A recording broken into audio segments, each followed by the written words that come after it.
जय श्री राम। नमस्कार। आपका स्वागत है मेरे चैनल आद्या गाइडलाइंस में एक नए ज्ञान के साथ। आइए जानते हैं। क्या आपको पता है कि श्री रामचंद्र और माँ सीता जी के सिर्फ एक ही संतान थी। माँ सीता जी ने एक ही पुत्र को अपने गर्भ से उत्पन्न किया था, जिसका नाम लव रखा गया था।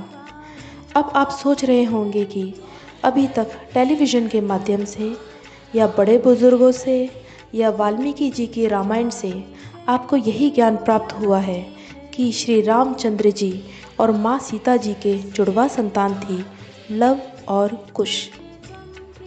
परंतु आज मैं आपको सच्चाई से अवगत कराऊंगी। आइए जानते हैं। जब माँ सीता जी वाल्मीकि जी के आश्रम में रहने गई थी, तब वह गर्भवती अवस्था में थी और कुछ समय बाद ही माँ सीता जी ने एक बहुत सुंदर पुत्र लव को जन्म दिया था अपने गर्भ से, और उनका नाम लव रखा गया था। माँ सीता जी को अपने पुत्र से बहुत ज़्यादा लगाव था।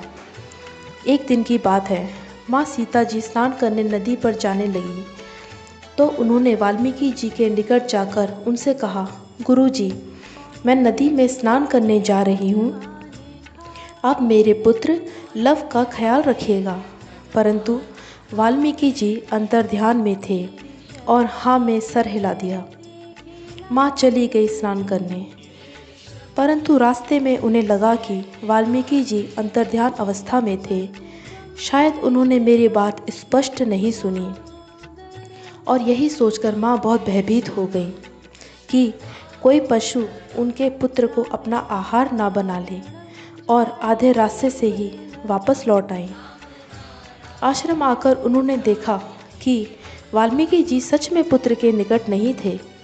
माँ ने लव को गोद में उठा लिया और फिर से स्नान करने नदी की ओर चल दी। इधर वाल्मीकि जी आश्रम की कुटिया पर आए और देखा कि यहाँ लव नहीं है। वाल्मीकि जी बहुत ज़्यादा भयभीत हो गए।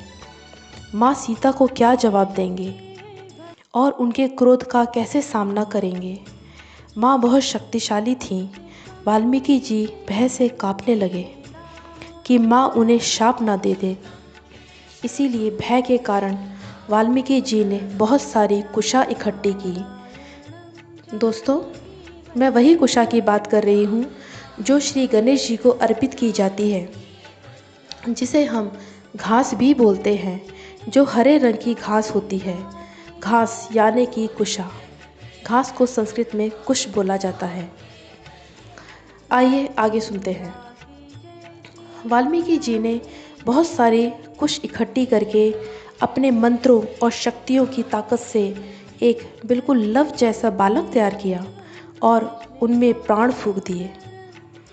इसी बीच माँ सीता लव के साथ वापस आ गई। आश्रम की कुटिया के अंदर आकर बहुत अचंभित हो गई कि बिल्कुल लव जैसा बालक पालने में क्या कर रहा है। माँ सीता जी ने वाल्मीकि जी से प्रश्न किया, गुरुजी, यह सब क्या है? यह लीला मेरे समझ नहीं आती, मैं आश्चर्यचकित हूँ। इसके पश्चात वाल्मीकि जी ने बताया कि जब आप नदी पर स्नान करने गई थी तो मैंने देखा कि लव कुटिया पर पालने में नहीं है। मैं बहुत भयभीत हो गया था कि शायद लव को किसी जंगली पशु का आहार ना बना लिया गया हो, और आपके क्रोध के प्रकोप के कारण मैंने कुश से यह बालक लव जैसा उत्पन्न कर दिया, और जैसे ही इसे उत्पन्न किया है वैसे ही मैं इसे नष्ट भी कर देता हूँ अभी। परंतु माँ सीता ने बोला कि ये बालक बिल्कुल लव जैसा दिखता है, इसे नष्ट होते हुए मैं नहीं देख सकती। यह मेरे ही पुत्र लव का दूसरा रूप लग रहा है। आप इसे नष्ट ना करें। यह बालक कुश से बना है, इसीलिए इसका नाम कुश होगा, और आज से दोनों मेरे जुड़वा पुत्रों लव और कुश के नाम से जाने जाएंगे। दोस्तों, आज भी कुश का वंश है, जिसे हम कुशवाहा बोलते हैं। आज भी वह हरी सब्जी यानी कि सब्जियां, घास, सब्जियों का काम कार्य करते हैं, जो कि घास से जुड़ा हुआ है। परंतु दोस्तों, हर इंसान अपनी काबिलियत के अनुसार कोई भी कार्य कर सकता है। कोई छोटा बड़ा कार्य नहीं होता है। कोई भी कार्य किसी एक समाज से जोड़ना भी ठीक नहीं है। सब ईश्वर की संतान हैं। सब सदैव सदा खुश